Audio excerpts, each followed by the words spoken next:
Aujourd'hui, on va aborder un sujet exceptionnel, le vibe working.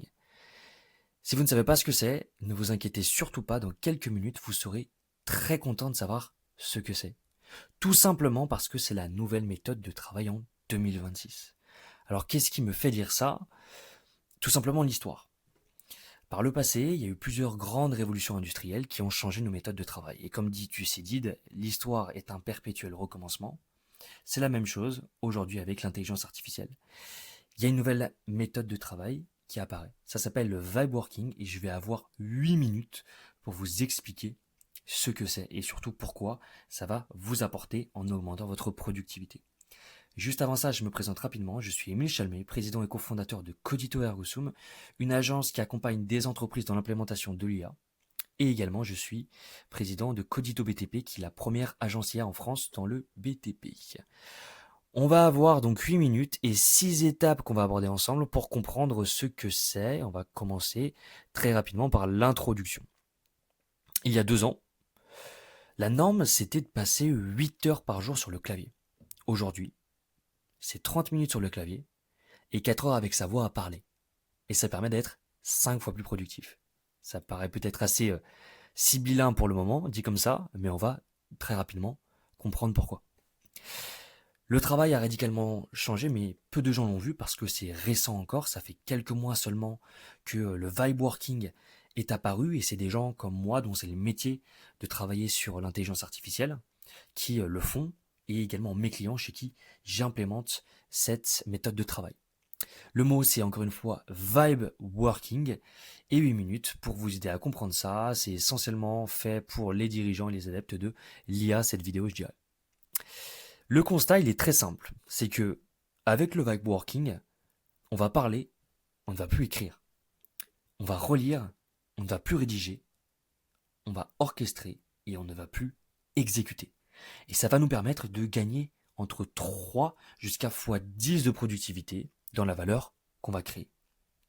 Alors une petite anecdote pour vous expliquer un petit peu très concrètement ce que ça change chez moi. En 2023, j'étais étudiant en droit et à Sciences Po.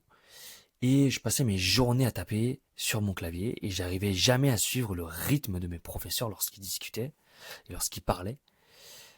Et aujourd'hui, en 2026, je me rends compte que je ne tape presque plus sur mon clavier, mais je donne des consignes orales au lieu de taper à des agents IA. On va voir ça en détail un petit peu plus loin. Juste avant ça, on va se concentrer un petit peu d'abord sur la définition du concept de vibe working. Alors le vibe working, ça a été introduit par Microsoft en septembre 2025 et c'est inspiré du concept de Karpathy, le vibe coding, qui est très simple. C'est l'idée que les développeurs, ils n'avaient plus besoin de coder eux-mêmes à la main, mais ils n'avaient tout simplement plus qu'à émettre des consignes en langage naturel, donc écrire avec des mots et non plus avec du code, pour que des agents IA fassent le travail de développement pour eux, c'est-à-dire qu'ils écrivent le code. Et aujourd'hui, évidemment, ça s'est généralisé sur l'ensemble des tâches de travail. Et donc aujourd'hui, le cœur du concept du vibe working, c'est de transmettre les consignes orales à des agents IA qui agissent et travaillent pour vous 24 heures sur 24, 7 jours sur 7 et surtout qui s'améliorent en continu. C'est ça, le vibe working. Vous décidez, vous briefez et vous arbitrez. Alors, soyons encore plus concrets, qu'est-ce que c'est la stack aujourd'hui en 2026? Moi, ce que je recommande, ça va être Whisperflow, qui va vous permettre donc de donner vos consignes à l'oral. Encore une fois, l'idée c'est qu'on ne tape plus sur son clavier, on donne des consignes orales. Whisperflow, c'est cet outil que j'utilise déjà depuis un moment et qu'on implémente chez nos clients aussi. Comme vous pouvez le voir, ça fait 41 jours d'affilée que je l'utilise, donc je l'utilise vraiment au quotidien. Et j'ai écrit, j'ai dicté 283 000 mots au total, avec un rythme de 165 mots par minute. Et justement, c'est là que c'est intéressant. Comme vous pouvez le voir, on écrit à peu près 40 mots par minute sur un clavier. Et là, on peut dicter 150 mots par minute. C'est 4 fois plus rapide. Donc en fait, Whisperflow, c'est une IA qui va comprendre ce que vous dites, s'adapter à votre vocabulaire, éviter les erreurs et vous permettre d'être très précis, contrairement à peut-être la capacité sur ChatGPT de donner des consignes, parce qu'en fait ça va s'adapter à votre vocabulaire et ça va comprendre comment vous parlez et ça va minimiser le nombre d'erreurs sur le texte qui va tout simplement apparaître suite à vos consignes vocales. Très concrètement, et ça c'est assez bluffant, ça vous permet de gagner jusqu'à 21 jours par an. 21 jours où vous travaillez plus, ou alors 21 jours où vous faisiez autre chose, peut-être vous reposez. Donc aussi, il faut savoir que non seulement il y a derrière une meilleure qualité de travail, un meilleur confort de travail, plus de productivité, d'efficacité, mais surtout aussi derrière, ça vous permet d'avoir plus de temps pour vous. Et ça, c'est évidemment très important. C'est ce que permet aujourd'hui les technologies, et c'est pour ça qu'il faut mettre ça en place aujourd'hui en 2026, le vibe working. Donc on a la voix qui va donner les consignes, et ensuite on a le moteur, c'est l'intelligence artificielle. Moi, ce que je recommande, c'est Claude. Alors comme vous le voyez, il y a 3 grandes fonctionnalités, chat, cowork et code, que je vais très rapidement vous montrer.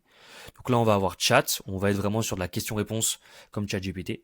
Là, il y a cowork où ça vous permet de créer des agents sur mesure, sans être développeur, c'est pas extrêmement technique, ça peut être un peu limité néanmoins. Et après là, vous avez Claude Code qui va vous permettre vraiment de faire des agents IA très techniques et surtout de développer des produits si vous le souhaitez.